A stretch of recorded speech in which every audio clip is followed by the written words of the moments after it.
kitchen in the now abandoned farmhouse of John Wright, a gloomy kitchen and left without having been put in order. Unwashed pans under the sink, a loaf of bread outside the bread box, a dish towel on the table, other signs of incompleted work. At the rear, the outer door opens and Sheriff comes in, followed by the county attorney and Hale. The Sheriff and Hale are men in middle life. The county attorney is a young man. All are much bundled up and go at once to the stove. They are followed by two women. The Sheriff's wife first. She is a weary woman, a thin, nervous face. Mrs. Hale is larger and would ordinarily be called more comfortable looking. But she is disturbed now and looks fearfully about as she enters. The women have come in slowly and stand close together near the door. Hey ladies, why don't you come to the fire? I'm not cold. Hey Sheriff, has this been tampered with? Yes. Frank made the fire so we wouldn't get pneumonia. Mr. Hale, why don't you tell us what you saw? I was walking to old man John Wright's house with a sack of potatoes to go convince him to use the party telephone. When he wasn't there, I went to go ask Mrs. Wright, who was the lady of the house, to use the party telephone and swoon her over with some gossip. I don't want to hear about that. Tell me what you saw. I didn't hear or see anything. I knocked at the door and still, it was all quiet inside. I knew it must be made up, and it was past 8 o'clock. So I knocked again and I thought I heard somebody say, "Come in." I wasn't sure. I'm not sure yet, but I opened the door. This door, and there in the rocker sat Mrs. Wright. Well, what was she doing? She was just rocking back and forth, fidgeting with that blanket of hers. How did she look? Well, she looked kind of queer. How do you mean queer? Well, as if she didn't know what she was doing to do next, and kind of done up. Well, how'd she feel about your coming? Well, I don't think she minded it one way or another. She didn't pay much attention. I said, how do, Mrs. Wright? It's cold, ain't it?" And she said, "Is it?" and went on kind of pleading at her apron. Well, I was surprised. She didn't ask me to come up on the stove or to sit down, but just sat there even though looking at me so I could. "I want to see John." And then she said, and then she laughed. I guess we could call it a laugh. I thought of Harry and the team outside, so I said a little sharp, "Can I see John?" "No," she says, kind of dull-like. "Ain't he home?" says I. "Yes," says she, "he's home." "Then why can't I see him?" I asked her, out of patience. "'Cause he's dead," she says. "Dead," says I. She just nodded her head, not getting a bit excited, but rocking back and forth. "Why? Where is he?" said I, not knowing what to say. She just pointed upstairs like that, himself pointing to the room above. I got up with the idea of going up there. I walked up from there to there. Then I says, "Why, what did he die of?" "He died of a rope around his neck," says she, and I went on pleading at her blanket. Well, I went out and called Harry. I thought I might need help. We went upstairs and there he was lying. I think I'd rather have you go upstairs so you can point it all out. Just go on with the rest of your story. Well, my first thought was to get the rope off. It looked...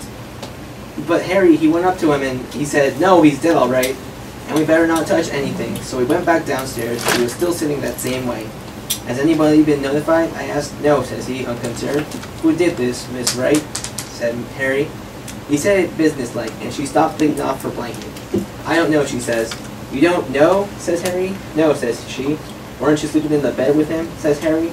"Yes," says he, "but I was on the inside." "Somebody slipped a rope around his neck and strangled him, and you didn't wake up?" says Harry. "I didn't wake up," she said after him. We must have looked as if we didn't see how that could be, for after a minute she said, "I sleep sound." Harry was going to ask her more questions, but I said maybe we ought to let her tell her story first to the coroner or the sheriff. So Harry went fast as he could to River's place, where there's a telephone. Mr. Wright is found lying in his bed, dead, with a noose around his neck. Mrs. Wright is found sitting in a chair beside him, claiming to know nothing. Mrs. Peters. Yes, Mrs. Hale? Do you think she did it? Oh, I don't know. Well, I don't think she did. Worrying about her apron and that fruit? Mr. Peters says it looks bad for her. Mr. Henderson is awful sarcastic in his speech, and he's going to call her on not waking up. Well, I guess he didn't wake up when they were slipping that rope around his neck. No, it's strange. It must have been done awful crafty and sneaky. They say it was such a funny way to kill a man. They say there was a gun in the house. That's just what Mr. Hale said. There was a gun in the house. That's what concerns him the most. Mr. Henderson said, coming out, that they need to find a motive or a sudden show of feeling. Well, I don't see any signs of anger around here. Needs to be wiped up, too. I wonder how they're finding things upstairs. I hope they had a little more red up there. You know, seems kind of sneaking, locking up all that stuff, and trying to get her house to turn against her. But Mrs. Hale, the law is the law. Well, I suppose it is. Better loosen up your things, Mrs. Peters. You won't want them to feel around when they go out. Seems she was piecing a quilt. It's a log cabin pattern. Pretty, isn't it? I was wondering if she was going to piece it together or just knot it. They wonder if she was going to quilt it or just knot it. Frank's fire didn't do much up here, did it? Well, let's go out to the barn and get that cleared up. I don't know if there's anything so strange. Or taking up our time with little things while we're waiting for them to get the evidence. I don't see what there's anything to laugh about. Of course, they've got awful important things on their minds. Mrs. Peters, look at this one. Here is one she was working on. And look, it's all sewing. All the rest has been so nice and even. And now look at this. It's all in one place. Why, it just looks as if she didn't know what she was all about. Oh, what are you doing, Mrs. Hale? Oh, just pulling out a stitch or two. I don't think we ought to touch things. I'll just finish up this end. Mrs. Peters, Yes, Mrs. Hale? what do you suppose she was so nervous about? Oh, I don't know. As she was nervous, because I sew very queer when I'm tired. I might want to wrap these things up. They may be sooner than we think. I wonder where I could find a piece of paper and string. Behind that cupboard, maybe. Why, here's a bird cage. What? I don't know. She did have a bird. I've not been here for so long. There was a man round here last year selling canaries cheap. But I don't know if she took one. Maybe she did.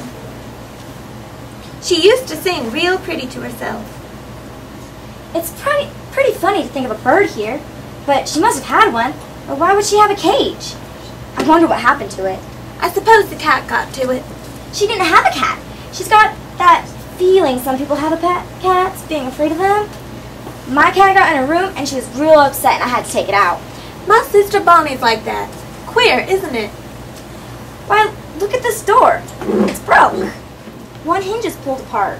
Looks as if someone must have been rough with it. Why, yes. I wish they were going to find any evidence. They'd be about it. I don't like this place. But I'm awful glad you came with me, Mrs. Hale. It'd be lonesome me sitting here all alone. It would, wouldn't it? But I tell you what I do wish, Mrs. Peters. I wish I'd come over sometime when she was here. But of course, you were awful busy. Mrs. Hale, your house and your children? I could have come. I stayed away because I weren't cheerful. And that's why I ought to have come. I've never liked this place. Maybe it's because it's down in a hollow and you don't see the road. I don't know what it is, but it's a lonesome place, and I always wish. I wish I didn't know. Come over to see Minnie Foster sometimes. I can see now. Well, you mustn't reproach yourself, Mrs. Hale. Somehow we just don't see how it is with other folks until something comes up. Not having children makes less work. But it makes quite a house. And Rat out to work all day and no company? When did he come in? Do you know Mr. Rat, Mr. Peters? Not to know him. I've seen him in town. They say he was a good man. Yes, good. But he didn't drink, and he kept his word as well. As most, I guess, and paid his debts. But he was a hard man. Mrs. Peters just had to pass the time one day with him. Like a raw wind that gets to the bone. I should think that wouldn't want a bird. But what do you suppose went with it? I don't know. Unless I got sick and died. You weren't raised around here, were you? Not till they brought her yesterday. She, come to think of it, was kind of like a bird herself. Real sweet and pretty, but kind of timid and fluttery. How she did change. Tell you what, Mrs. Peters, why don't you take the quilt in with you? It might make up her mind. Why, I think that's a real nice idea, Mrs. Hale. There couldn't possibly be any objection to it, could there? Now, just what would I take? I wonder if her patches are in here? And her things? Well, here's some red. I expect this has got some sewing things in it. What a pretty box. Looks like something somebody would give you. Maybe it had some scissors in there. What? There's something wrapped in this piece of silk.